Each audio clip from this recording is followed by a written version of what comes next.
morning and welcome to Coffee on the Couch. I'm Warren Hill, Operations Director for Boardrm, and this is Philip Birch, Managing Director, co-founder of Boardrm Limited.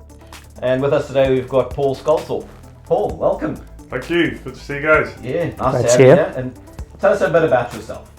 So, well, my background is obviously rugby league. So I'm the former Warrington, St Helens and Great Britain Rugby League captain. Now on the England coaching staff and involved as an ambassador for St Helens Rugby League Club as well. Nice. Welcome again. I know we've chatted before, but just take me back to when you first started with rugby. How did you get involved? I first got involved in rugby league as an 8-year-old. I grew up in Oldham in Greater Manchester, obviously a massive rugby league town. I had no interest in rugby at the time. I was following my eldest brother Lee, wanted to be a Premier League footballer, as a lot of kids do.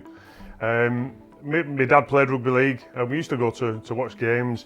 And then there was an advert for a local rugby team starting off for kids to come along to their first ever training session.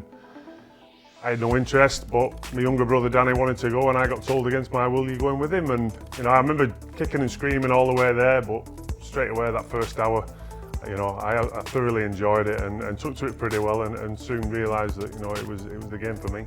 Nice. And what was that defining moment for you when you realised this is your passion, this is your future?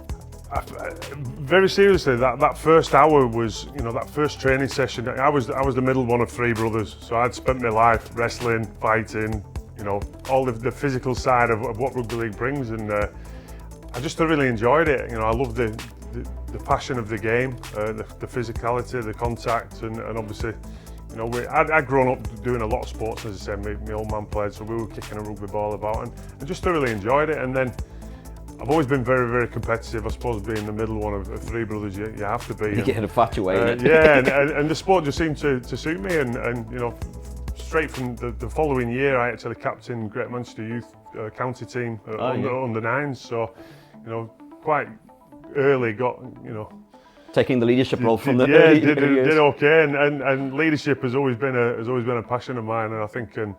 One thing I've always said with leadership is lead with your own performance, and I think that's something I always did on the field. Nice. Well, look, we're lucky for you, you didn't get what you wanted. You actually got told you had to go. How do you translate that passion for the sport into business? Yeah, I think there's so many crossovers with sport and business, and like any industry, to be successful, there's no shortcuts, and hard work is the biggest one, I think, in any industry. And I think with sport, certainly the discipline, dedication, that's required to make it to the top, and same in business.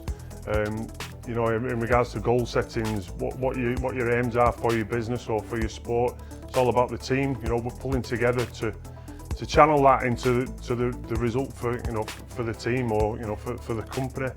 And I think that's something that there's a lot of sports crossover into business, and a lot of sporting people, because they've got that discipline to be able to do that, and that's something I've been real passionate about since, obviously, one, being involved while I was playing, and then obviously life after rugby. So now something that's special that's happening today is that you're coming on as a brand ambassador for Boardrm.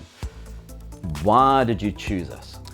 Yeah, I mean, it's been fantastic, and thank you for having me and having me involved with the company. It's I think from the first moment I come down, obviously you did one of the partnership deals with the RFL, down the Challenge Cup, and that was my first taste of Boardrm, and come down, and I just like the feel of the company, a real energetic company, and obviously there's an obvious interest with sport as well, with your backing the Worcester Warriors and other sporting events, and just a real feel for the company, and obviously got on with you guys, fantastic. And I just think it's a company that I know I can add value to, and certainly through my network of when I was playing and life after, there can be a lot of synergies, to do some good things together.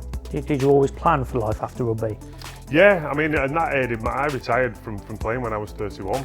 I'd pretty much done everything that I wanted to do within the game.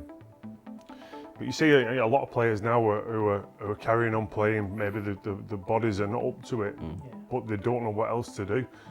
And through good guidance and from my parents as well, that I'd set other things during my playing career, because there's one thing as a rugby player or a sportswoman, that probably mid-30s, it's coming to an end anyway. You know, if you have a good run, and that's not withstanding, you know, injuries that end careers. So you need something else anyway. And I got that good advice as a kid, you know, starting off in the game. So my decision to retire was my decision.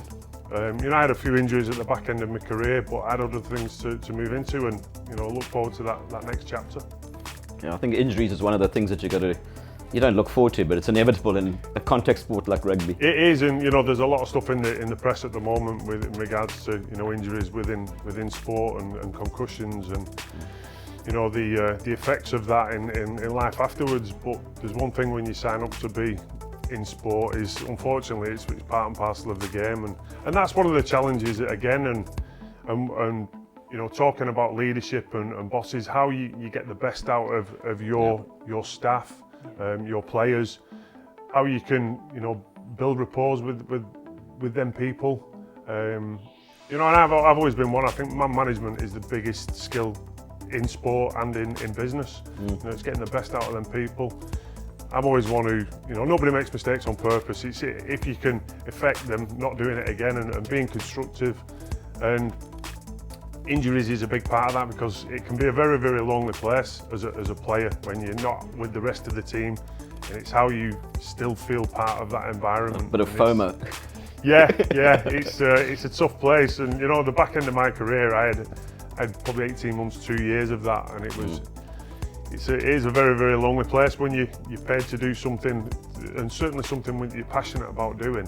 When you can't do that job, it's very frustrating. Is it right in, I think I remember reading somewhere actually, in your last game from St Helens, did you get injured? Yeah, my last game was actually at Wembley. It's not a bad way to go out. It was in the Challenge Cup final at Wembley. I'd actually done the injury about 4 or 5 weeks previously. I actually did it scoring and playing some of the best rugby of my career. I had to reach out for the try line and scored the try, obviously the ball, and then one of the defenders has landed on my shoulder.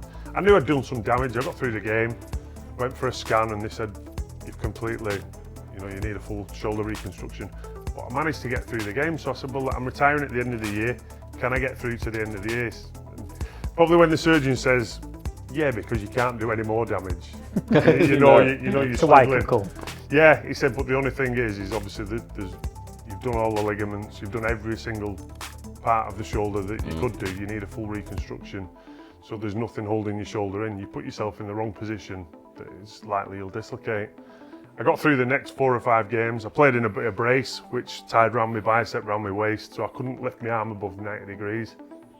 Unfortunately, at Wembley, I caught myself in the wrong position and my shoulder come out, and that was obviously due to that injury. I missed the back end of that year, and that was my career over. But yeah, I mean, you know, I talk about it, and you know, when I do talks, and retiring at 31, but I'd achieved everything I wanted to achieve, and I wouldn't swap my career with anybody. So you say you've achieved everything you want to achieve, but there must be one more step you want to take in your career. Yeah, I mean, obviously I want to be successful now in what I'm doing, and you know, and certainly coming on board with you guys is a big part of that. And you know, the move from playing into business was the next chapter, and I'm more competitive now than I was when I played, you know, and still on the sports field, but you know, in the business world as well. Well, that's good to know. And Paul, thanks very much for coming today. It's been really great having a chat with you, and we'll see you again soon. Thank you.